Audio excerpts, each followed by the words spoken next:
Hey everyone, thank you and welcome to the show, The Real Deal Podcast. Today we have a special guest, and it's a very first episode for our show. And we have a very special guest, Bill Ham. Hey Bill, welcome to the show. I appreciate it. Thanks, man. Thanks for having me on, man. So, what's going on, man? How did you get into real estate? First, tell me that. If all right, well, it's been 18 years now, Oh, and wow. yeah, long story, but basically, I saw friends of mine that were flipping houses, doing real estate, doing stuff like that, and Mhm. I thought, well, they're no better than I am. There's no smarter than I am, and we were all hanging out at the same bar last night, and they got up and made a bunch of money in real estate, and I got up and went to work, and so eventually that started to not add up, and I decided to figure out what they were doing, and so I got into real estate. I did my first deal was a duplex actually, and I had saved up $10,000, and the duplex was making about $300 a month, and I Oh, quit being a pilot, which is what I was doing. So I quit aviation and went into real estate and figured it out ever since. you said you were a pilot. Mm-hmm. Wow, that's kind of cool to be honest. Yeah, it flying airplanes is fun. What you don't understand about being a pilot is that flying the airplane is about 10% of the job. 90% of the job is sitting around some boring airport being told when and where you're going to fly the airplane. Flying the airplane, yeah, that's great fun. Very small amount of the job. It's like a lot of jobs. You don't see all the work and the other stuff that goes behind the scene. You just see the interesting stuff. But I would say 90% of most people's jobs suck, and mine certainly did. I like you. I thought, oh, pilot is going to be such a fun job. And again, flying airplanes is great. It's just being told when and where to do it, not so much. And you said your first deal was a duplex. Did you like Yeah. flip it, or that was a rental? What was that? No, funny you ask. Funny you ask. I still own it today. 18 Wow. years later, I still own that duplex. I have had a portfolio of over 1,000 units, and I have recently sold everything. So we're at the top of the market. I've sold my entire portfolio except for that one duplex that I still own. It's the only piece of real estate I own right now. And it is in Macon, Georgia, and it's abandoned, and I paid way too much money for it many, many years ago, and I owe way too much money on it. And so I just make the mortgage payment every single month and let it sit. Uh, Does anybody live there? Nobody lives there. A tree lives there, right in the middle of the living room. Then why are you keeping it? Because it's my very very first deal, and it's the only deal in real estate I ever put into my own name, which I Mm. don't recommend you do. And that was I learned that lesson. I read chapter 3 after I did that deal, and so my very first deal was in my personal name. And so the decision that I ultimately made was that it's a $416 a month mortgage payment, something like that. And is that worth a personal foreclosure? And the answer was Mm. always no. So I went ahead and just wrote it off. Again, not long story, medium sized story here. The neighborhood got really bad. The asset turned out to be in a pretty tough part of middle Georgia. The neighborhood got bad. All of the property was damaged, and I could never keep it renovated. So I found it actually cheaper to just allow it to sit boarded up, and just pay the mortgage on it each year, each month, and to avoid a foreclosure. And so what I'm saying is, hey, listen, if you make a mistake, that's okay. Just don't stop, right? It's just Yeah. like keep going. Just cost average that mistake in there. So I screwed that one up and went out and bought a handful more, screwed up a few more, and then bought a whole bunch more, and finally it figured it out. So, yep. But I remember I make that mortgage payment every month. Reminds me where I started. Yeah, you learn from your mistakes all the time. Absolutely. Yeah. Just don't worry about it. Just keep Yeah, going. That's the key. You're gonna make mistakes. It's not that big of a deal. yeah, as a Kanye West said, don't try, just do it. Exactly. And so, what do you think? What's going on right now in the market? It's very unpredictable. Mm. It is and it isn't. I mean, it's unpredictable for people who are new to the business. It's Mm. not really that unpredictable for people who have been here. You can the market cycles, and as well. And you and I have talked a lot about real estate, and it's a lot to do with market cycles and understanding where we're at in the market and where we're going, where the market is at, and largely has to do with interest rates. I mean, that's always sort Mm. of the answer. You have to watch the interest rates, and interest rates always sort of dictate the market cycles. And when interest rates go up, The Mm. market, will level off. Now, it doesn't necessarily mean that it's going to go crashing down or anything of that nature, but it certainly levels off for a little while. And sometimes transactions become difficult for the short period. Now, over the macro cycle, real estate is always sort of up and to the Yeah. right. Values always ultimately go up. Sometimes in the micro cycle, they can be Mm. very volatile, but macro cycle over let's say a 5 to 10 year window, I would say values are always going to be up. And real estate's always a good place to be. You just do need to understand underwriting. You need to know what you're doing. You need to be careful about what kind of deals you get into. So what do you think, like, what are the sellers' expectations right now? Because everybody is still living in denial and they're still living, they can get higher prices, but they still don't want to bring down their prices and still expecting Right. the same what they were expecting in the last 2 years. Right. Well, that will probably be the case until the seller has to sell. There's a point in Mhm. time when the seller may want to sell, and they may want to sell to make a bunch of profit. And I think that's where the market's at right now, that most of these sellers want to sell Mm. and they want to make a bunch of profit. And that's fine. Everyone does. Certainly can't blame them, but their motivation may become heightened when that Mhm. mortgage comes due. So if Yeah. there's sellers out there that have mortgages that come due in the next day to 2 years, they may be in a distressed exit scenario. I don't think a lot of people underwrote an exit strategy Mhm.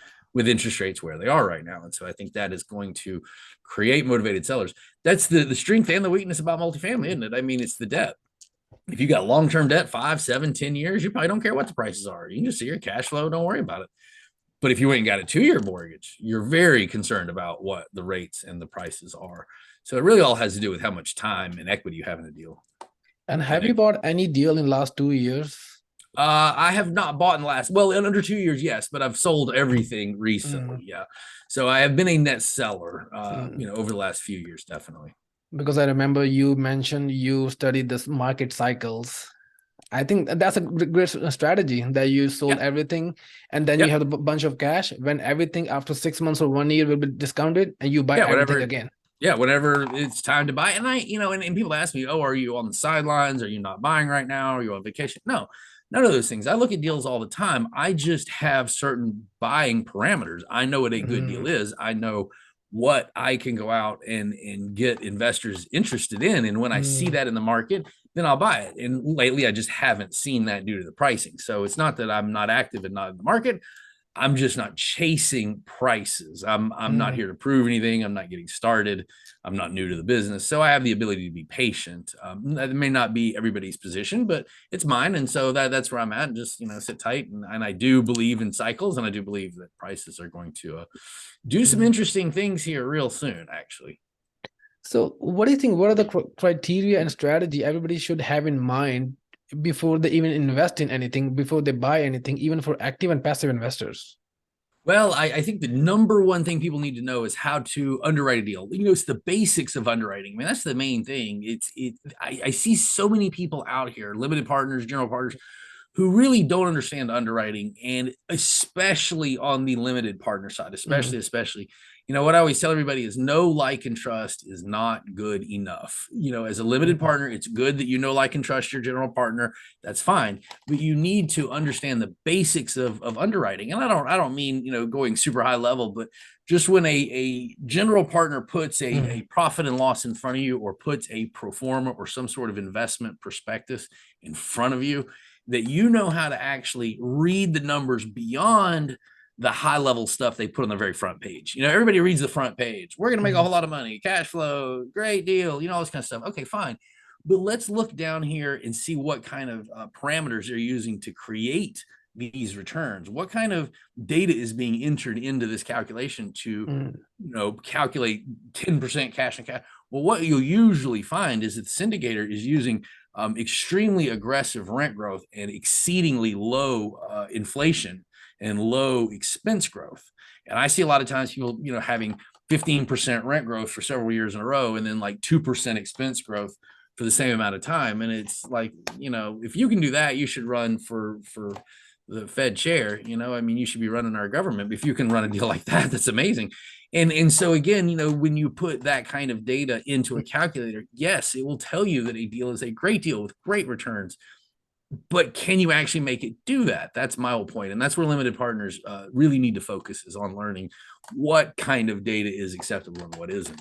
And it's very simple. They just need to apply a little bit of energy. So you're saying there are so many shady GPs out there too?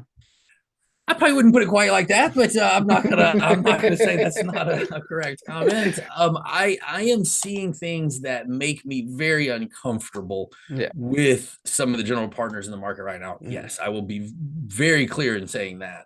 Something that I would warn any general partner, or excuse me, well, either one, general or limited partners, specifically limited partners right now, be careful. A lot of general partners are over raising capital.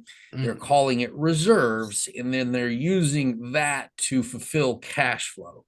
So be very careful when you see a prospectus or a property package sent from a general partner and it shows lots of cash flow. Is it true cash flow from profit generated from the property, or is this general partner over raising, redistributing that overraise as cash flow? The conversation really boils down to, is it return of or return on capital? So be careful about that. So the main point is everybody trusts their GP. That's why they're investing. Good. It's a trust-based business. But verify. If they show them like you will get 18% IRR, something like this, and how can they trust their underwriting because they never saw it? They don't know how to underwrite. Well, that's my point, isn't it? They need to go out and learn how to underwrite. Just so happens I happen to teach underwriting. Did I mention that? You're my coach and mentor. No, Come on. but seriously, look, if you don't learn underwriting from me, learn it from someone. I'm being serious. You do need to understand the basics. And again, not super high level. You just need somebody to sit down and show you how to read a pro forma and to understand what information is being programmed into this pro forma to generate these high level returns. And yes, of course, you want to trust your general partner, but that doesn't mean your general partner can't make a mistake. Doesn't mean your general partner is perfect just because you trust them. And you should, but again, verify. So in this time period, where there are like not so many good deals, I remember you wrote a book, Creative Cash. Can Correct. those kind of strategies work in this time period? Like, creative Absolutely. financing, master Yep. lease. Yeah, that's why I brought the book out, is because I remember in the '08 cycle, I did from 2005 through on, I did a tremendous amount of creative financing. And it was all due to the lack of financing and financing constraints in the market. And that's exactly what we're headed into again. And this is usually about a 10-year cycle that we go through. And so at the moment, when we see rates go up and we see loan to values fall and, all this debt becomes a lot more expensive and difficult, that's where you start to see creative financing come into play. And that's why I wrote the book and brought the book out, which is Creative Cash, and it's on Amazon. But it's about creative financing, and that's the point. Oh yeah, there you go. Thank you. There you go. Good. Right. So but that whole book is about how to solve financing problems using creativity when we can't get traditional financing, and I think that's a market we're headed for rapidly. And why would any seller go for creative financing? Because they just want their money and go out of the deal. Sure. And if they can get that, then they should. If they can get a sale and the buyers can come and the property is priced right, which that's tough these days, and you can get lending, then the seller will sell. You see creative financing as a solution when a seller has a problem that can't be solved by a traditional sale. Deferred maintenance, the building's too old, the rents are low, financing has gotten out of hand, the rates are too high. I mean, there's a myriad of reasons why this will work. And then a lot of the cases, what happens is the seller becomes motivated personally. They're tired, they're burned out with the property, they don't want to be a landlord anymore. Legacy wealth, my favorite. People inherit real estate all the time in this sort of legacy wealth, and that's a big concept these days. And I love the concept of legacy wealth because whoever inherits it loves to sell that stuff super cheap. They just want to get a check. They don't want to be a legacy landlord. They want a legacy check, and they wind up selling it to me at a great discount. So legacy wealth is a reason that people do creative financing. All sorts of types of things like that. So there's reasons. The key is you just got to go out and not really look for creative financing deals, but just look for deals. Just analyze deals regularly. And if you come across a deal and you plug in the numbers and you're like, hey, a mortgage doesn't work here, well, then try something else like lease option or seller financing. And if that doesn't work, well, then the deal just sucks and move on. So it's a win-win situation for both the parties. Right, exactly. Yeah, and starting with the seller. Mm, You've got to really kind of, and I have what I call a SPY technique in the book, and it's an mm, acronym. It stands for Seller Property U, yeah. SPY, and that's the way in which you want to kind of think about deal analysis. It's like create a solution for the seller's problems first, the property's problems second, and then your problems last. And you kind of want to Mm, think in that order. And so, yeah, it is win-win, but start with the seller because, mm. a good deal is probably 90% seller, 10% real estate. You can have the best deal in the world. If the seller doesn't want to cooperate, you're not going to have a deal. So, it's really about the seller first. Keep that in mind. And you also mentioned one thing about master lease option. What is that? All right, yeah, master lease option. Well, it's the same thing if you've heard of a lease option. Mm, A lease option meaning something that you're going to rent to own. You're renting it, lease, with the option to buy it someday in the future. All right. mm, So when we talk about master lease option, it's just doing a lease option over multiple units. So it's a contract, where I'm going to go out and rent an apartment complex. Let's say you have an apartment complex, and for some mm, reason, you're tired of it, you're burned out, whatever the case. But you owe too much money. That's another reason people will mm. do creative financing. They owe too much money, but can't, and that's why they can't sell, which is what I think we're about to see a lot of. But anyway, different conversation. So, what I think. So let's say you owe too much money, you can't sell, I can't buy it, but you're burned out and don't want to deal with it anymore. And what I can do is come in and rent the property from you, and then we set a purchase price for someday in the future. Mm. And you and I are going to go ahead and do this deal, and I'm going to rent the property, but I have the ability to buy it, between today and let's say a year or two or something like that. So that's roughly what a master lease option is. So it's more like rental arbitrage, but an option to buy in the future. Exactly. That's correct. That's exactly what it is. Yeah. That's Perfect, great. perfect. That's actually going to explain it. I'll put that in the next book. Yeah. And can also be done for the 300 plus unit building, or It can should be done on anything. Yeah. The largest one I ever did was 108 units. I've done small ones and large ones, but the biggest was 108 units. So yeah, oh. you can do it on anything. It's Mhm. again, it's really that SPY technique. It's about finding a seller that is for whatever reason motivated to do this, and you need to be the right person for it. I mean, you have to ask, why would a seller do this? Not see, all right, let me back up. Everybody asks the question, why would a seller do this? And I don't think you're asking the right question. I think the question is, why would a seller do it with me? Mm, That's the real question. Sellers do it all the time. Why would they do it for you? I think that, let's not confuse that with why would a seller do it at all. And so you need to ask and say, why would a seller do it with you? Why are you the solution? What do you bring that seller needs? And if you can answer that question, then I think you have a good chance of getting lease options done. yeah, business is all about solving the problem. Absolutely. And so, what do you think? What's the right time to buy a next deal? What is the right Yesterday, time? Hmm? yesterday.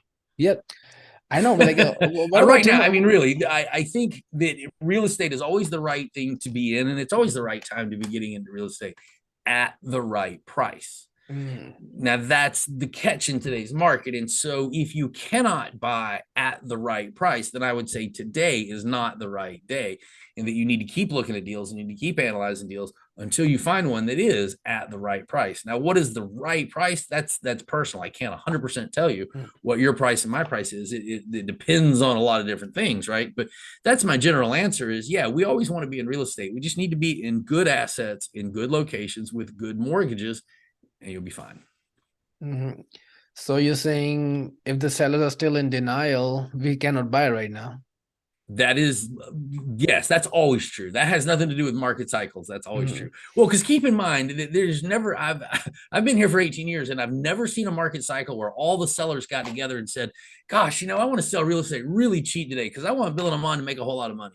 So we're just all going to get together and sell our real estate real cheap today. Yeah, that is not a market cycle that ever occurs. All sellers are always trying to maximize profit mm, all the time, and so are you yeah. when you become a seller.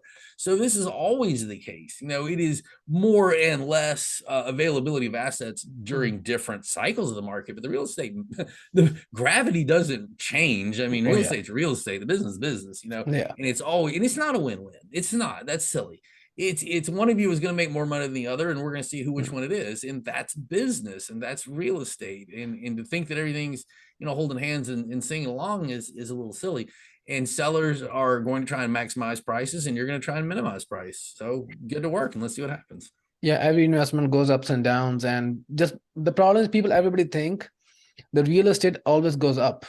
Yeah, it goes up by time, but it doesn't mean like you buy it today, but tomorrow is going to be double.